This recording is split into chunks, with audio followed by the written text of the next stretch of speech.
오늘 첫 번째는 여전히 가난한, 먹을 것이 없는 이 갈릴리 사람들에 대해서 성경은 말씀하고 있습니다.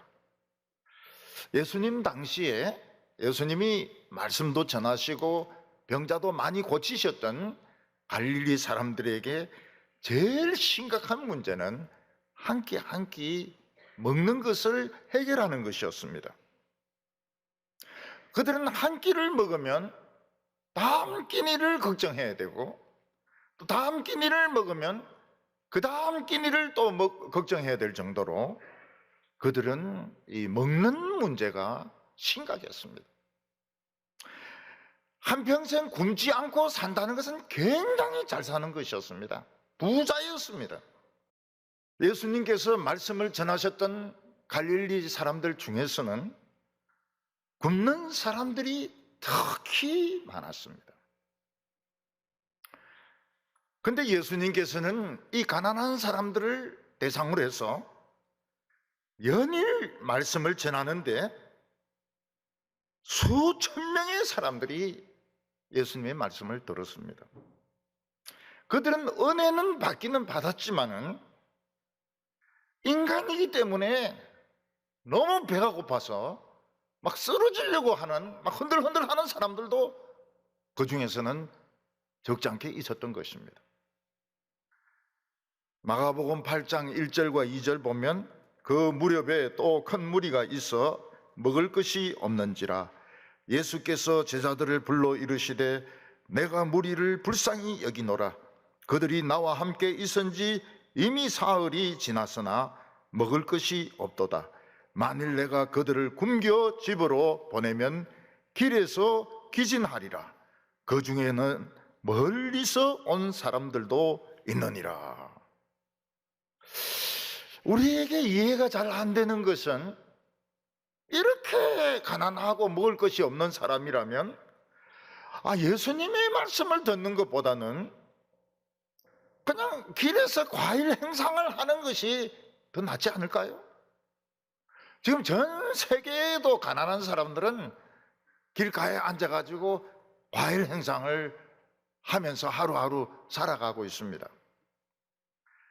그렇지 않으면 남의 밭에 가서 일을 해주고 무 몇 뿌리라도 얻어오든지 보리쌀이라도 한 대 얻어오든지 이렇게 하고, 요즘 같으면 노인들이 하는 것처럼 막 폐지를 주워가지고 고물상에 갖다 줘가지고 3,000원, 5,000원 받아오는 것이 더 현실적이지 않을까요?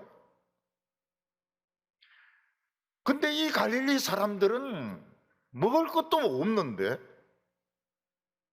연달아 사흘씩이나 예수님의 설교를 듣고 있었습니다.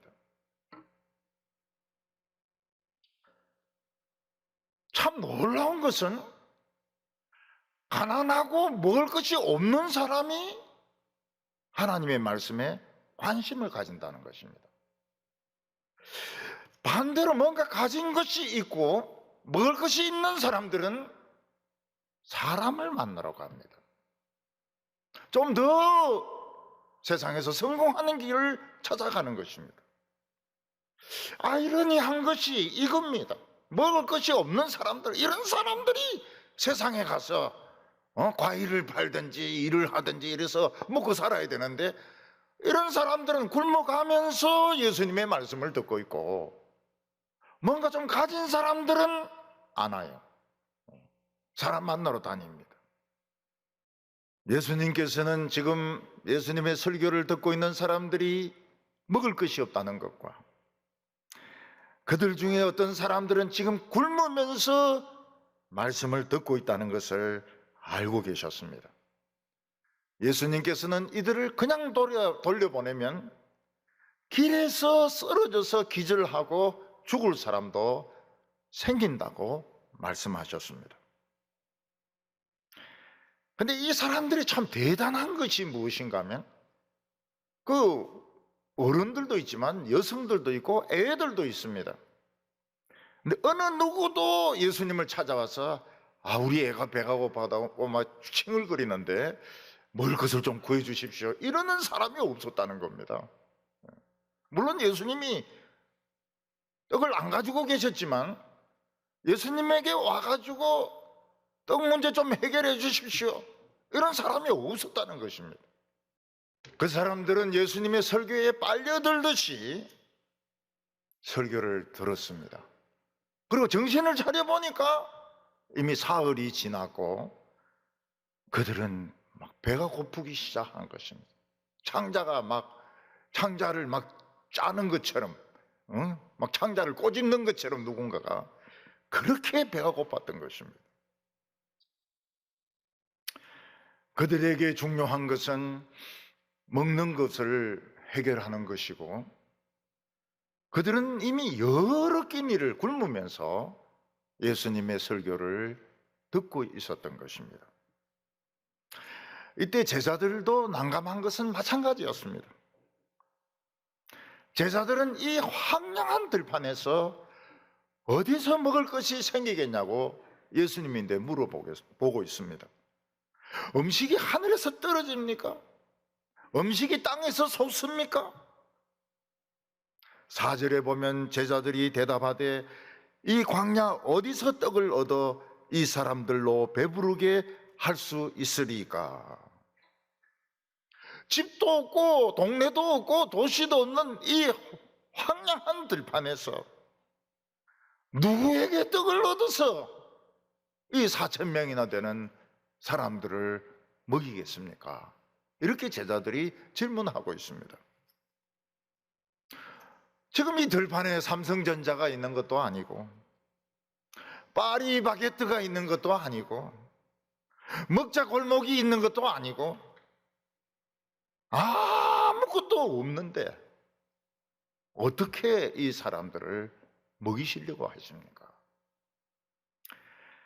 그때 예수님은 제자들에게 물어보셨습니다. 5절과 6절 보면 예수께서 물으시되 너희에게 떡 몇 개가 있느냐 이르되 7이로소이다 하거늘 예수께서 무리를 명하여 땅에 앉게 하시고 떡 7개를 가지고 축사하시고 떼어 제자들에게 주어 나누어 주게 하시니 제자들이 무리에게 나누어 주었더라. 제자들이 놀란 것은 바로 이것이었습니다. 기적이라고 하는 것은 한평생에 한번 일어날까 말까 하는 것이 기적입니다. 예수님은 얼마 전에 보리떡 5개와 물고기 2마리로 5,000명을 먹이셨습니다. 그럼 그거로 끝난 겁니다. 아무리 예수님이라 하더라도 또 기적을 일으키고 또 기적을 일으킬 수 있다는 것을 제자들은 믿지 않았습니다.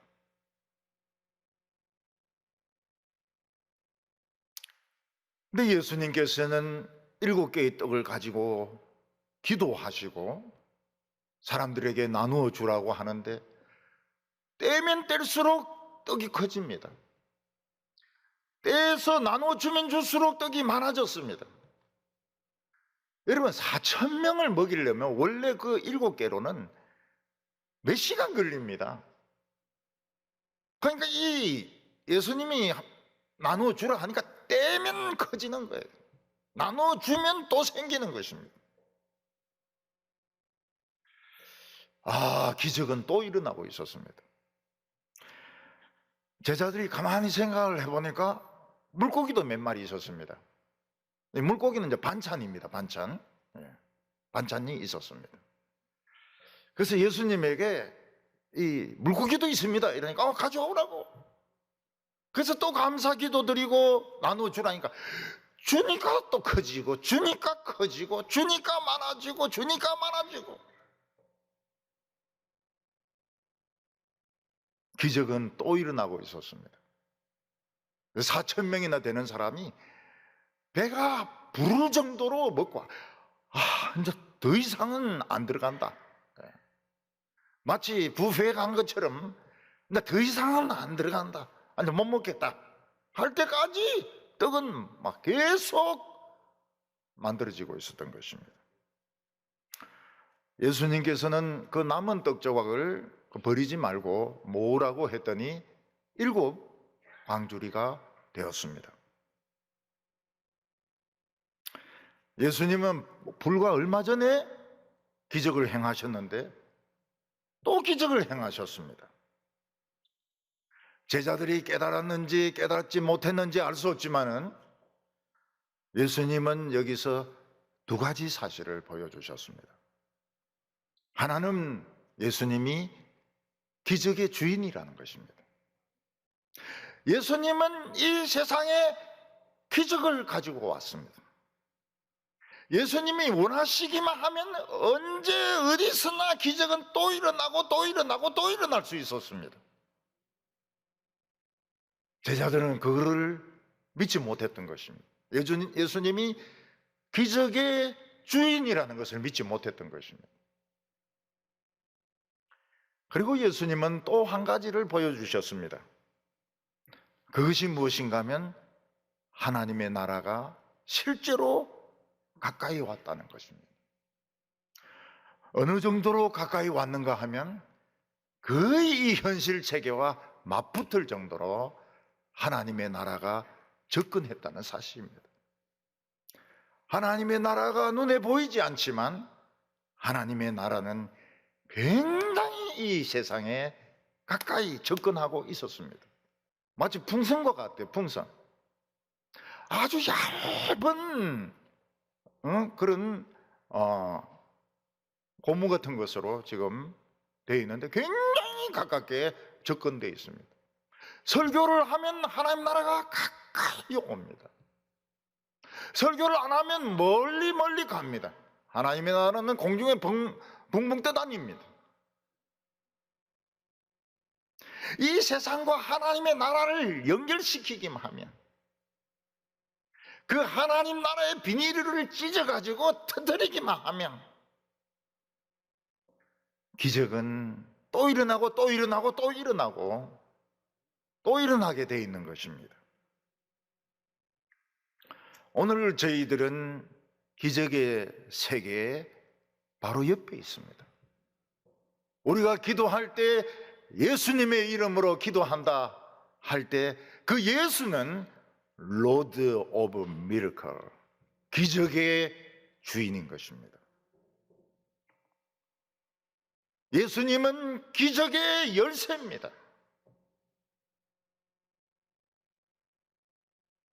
하나님의 말씀은 천국을 가까이 오게 합니다. 마치 풍선을 뺨에 갖다 대는 것처럼 그렇게 가까이 하나님의 나라가 오게 됩니다. 하나님은 한 번만 기적을 일으키시는 분이 아닙니다. 우리에게는 계속적으로 먹을 것이 필요합니다. 한 끼 막 배 터지도록 먹었다 해가지고 그 다음부터 안 먹어야 되는 거 아닙니다. 가끔 보면 노숙자들은 막 한 끼를 배 터지게 먹습니다. 그럼 몇 끼를 굶어요.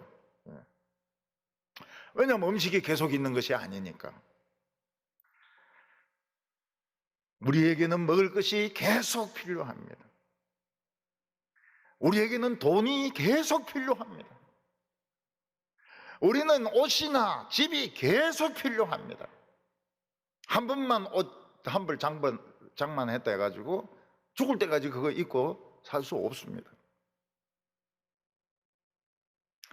그래서 예수님께서 하나님 나라를 끌고 온 것입니다. 예수님께서 말씀을 외치실 때 하나님의 나라는 가까이 왔습니다. 예수님 그 비닐을 뜯어가지고 막 떡이 쏟아지게 하는 겁니다. 물고기가 쏟아지게 하는 것입니다. 그런데 예수님께서는 그 예수님의 설교를 듣는 사람들을 길 가다가 쓰러져 죽을 그 한계 상황까지 밀어붙였습니다.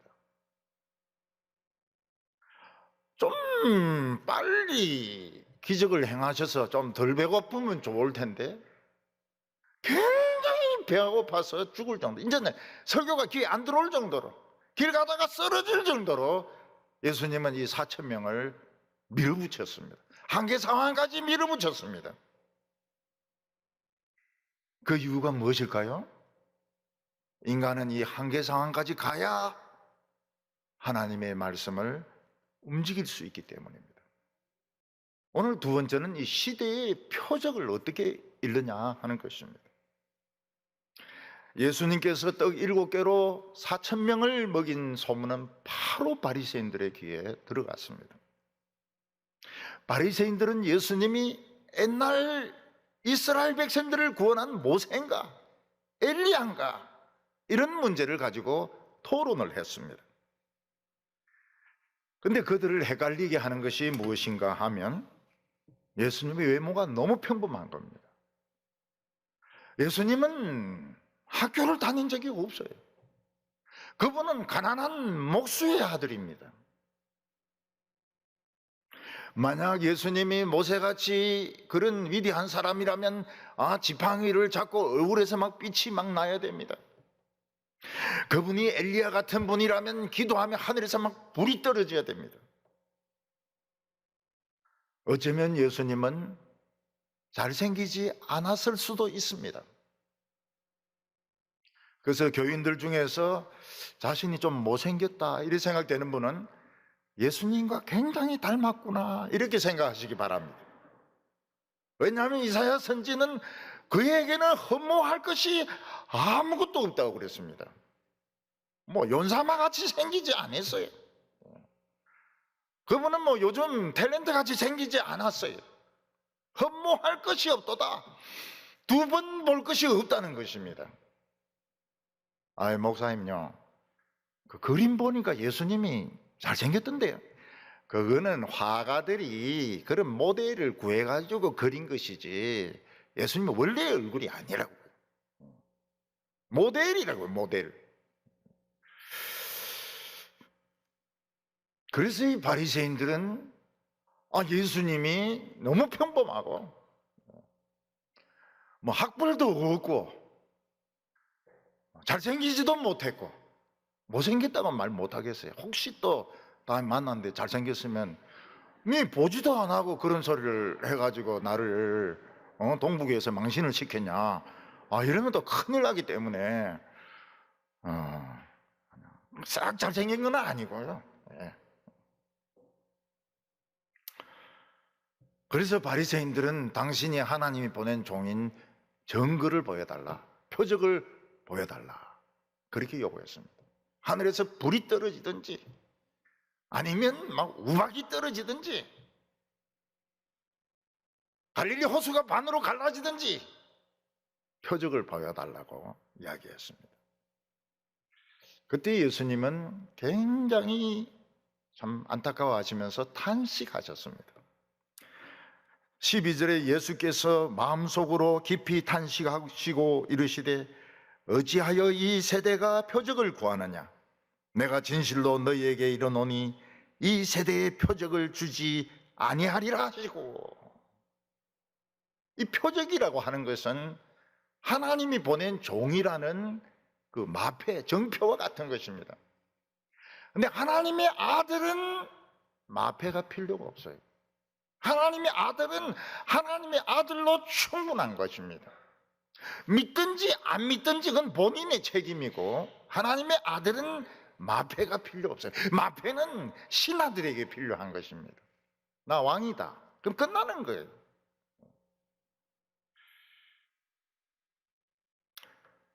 예수님은 그들이 보지도 못하고 듣지도 못하고 있다고 말씀하셨습니다. 예수님에게 일어나고 있는 이 기적들, 이 작은 기적들은 그가 하나님의 아들이시며 하나님의 나라가 아주 가까이 온 것을 보여주는 증거들이었습니다. 그러나 그들은 이런 것은 아무것도 아니고 깜짝 쇼를 보여달라는 거예요. 깜짝 쇼를. 하늘에서 불이 떨어지고 죽은 자가 불떡불떡 일어나고 갈릴리 호수가 갈라지고 이런 쇼를 보여달라는 겁니다. 우리는 이런 것을 중독이 됐다 이렇게 이야기합니다. 예수님은 그들에게 표적을 보여주지 않겠다고 말했습니다. 왜냐하면 그들은 중독자이기 때문에. 말씀을 듣고도 은혜 못 받는 사람은 기적을 줄 가치도 없어요. 오늘 세 번째 마지막으로는 먹는 것보다 중요한 것이 무엇이냐 하는 것입니다. 예수님과 제자들은 배를 타고 갈릴리 호수 건너편으로 가고 있었습니다. 근데 제자들은 7바구니나 그다는 데만 다 먹어버린 것 같아요. 빵 하나만 딱 들고 있습니다. 떡 하나만 딱 가지고 있어요. 그때 예수님은 제자들에게 바리새인의 누룩과 헤롯의 누룩을 조심하라고 말씀하셨습니다. 그때 제자들은 이 말씀을 딱 듣자마자 감을 잡았습니다. 아차, 우리가 떡을 한 개밖에 안 가져왔구나. 너무 많이 먹어버렸구나. 예수님은 항상 떡을 준비하라고 이런 말씀을 하시는구나. 떡이 없어도 바리새인의 떡이나 헤롯의 떡은 빌리지 말라, 이렇게 말씀하시는구나. 이런데 이해를 한 겁니다. 왜냐하면 제자들에게 제일 중요한 것은 먹는 문제였기 때문입니다. 사람은 한 번 기적이 일어났다고 해서 계속 살 수 있는 것이 아닙니다. 그러나 한평생 어떻게 기적이 일어납니까? 사람은 죽을 때까지 양식이 공급이 돼야 되고, 죽을 때까지 돈이 생겨야 되고, 수입이 있어야 되고, 그래야 살 수 있는 것이지, 한 번 4,000명이 막 배 터지도록 먹었다 해가지고 그다음부터 안 먹어도 되는 거 아니거든요. 그래서 제자들은 미래를 걱정하고 있는 것입니다. 빵 하나밖에 준비 안 했다. 미래가 걱정이 되는 겁니다. 아, 예수님이 이걸 책망하시는구나. 왜 빵을 안 가지고 다니느냐? 바리새인하고 헤롯 땅에게 빵 빌리는 게 얼마나 힘든 줄 아느냐? 그 이자를 내야 된다고, 이런 식으로 해석을 한 겁니다. 그 말을 듣고 예수님은 제자들을 책망하셨습니다. 너희들은 아직 알지 못하며 깨닫지 못하느냐? 눈이 있어도 보지 못하며 귀가 있어도 듣지 못하느냐? 또 기억하지 못하느냐? 아, 이 중요한 말씀입니다. 왜 기억을 못하냐? 오병이의 기적과 머리떡 7개를 지금 이 현실과 연결시키지 못하느냐? 왜 기억을 못하느냐? 기억을 해야 되는데 기억을 못하는 거예요. 과거는 과거고 현재는 현재고, 그럴 수밖에 없죠. 우리가 인생을 살면은 계속 새로운 문제가 생기니까요. 계속 애가 가만히 있는 게 아니거든요. 애가 중학교 가고 대학교 가고 또 그리고 결혼도 해야 되고, 나도 늙어가고, 늙어가면 병이 생기게 되고, 계속 문제가 생기기 때문에 과거만 생각할 수 없다고요. 요즘 과거 사진만 보면서 막 그런 사람이 어디 있습니까? 볼 시간도 없어요. 지금 막 끊임없이 새로운 문제들이 우리에게 닥치고 있습니다. 근데 예수님은 왜 기억하지 못하느냐? 왜 과거에 은혜 받은 것을 현실과 연결시키지 못하느냐? 예수님은 책망하셨습니다. 우리가 하나님의 말씀을 붙들고 기도하면 붙어 있는 하나님 나라 비닐을 뜯게 됩니다. 세례 요한 이후로 천국은 침노를 당하나니 침략하는 자가 차지한다고 했습니다. 우리는 세상 이야기를 듣기 전에 하나님의 나라를, 이 비닐을 뜯어야 됩니다. 말씀 속을 막 뚫고 들어가야 됩니다. 남들이 뭐라고 하든지 간에 몰라서 그런 소리를 하니까, 그건 아직 하나님의 나라나 안 믿어서 그런 소리를 하니까 뭐 당연하죠. 뭐 어떻게 설득시키겠습니까? 눈에도 안 보이는데, 귀에도 안 들리는데 어떻게 설득을 시키겠어요? 교회를 종교 활동이다. 이건 진짜 말세입니다. 말세. 비극적인 말입니다. 종교 활동, 믿는 사람들이 모여가지고 그냥 뭐 하는지 모르겠지만 노래나 좀 부르고 말이죠. 웃기는 이야기나 하고 말이죠. 의사는 사람을 살리면 살게 돼 있습니다. 그 사람 살게 돼 있어요. 그 의사는 존경받게 돼 있습니다. 우리는 말씀으로 하나님 나라를 열고, 기도로 하나님 나라를 열고, 그러면 사탄의 세력은 물러갑니다. 우리 사회가 치료가 됩니다. 골치 아픈 사회가 치료가 됩니다.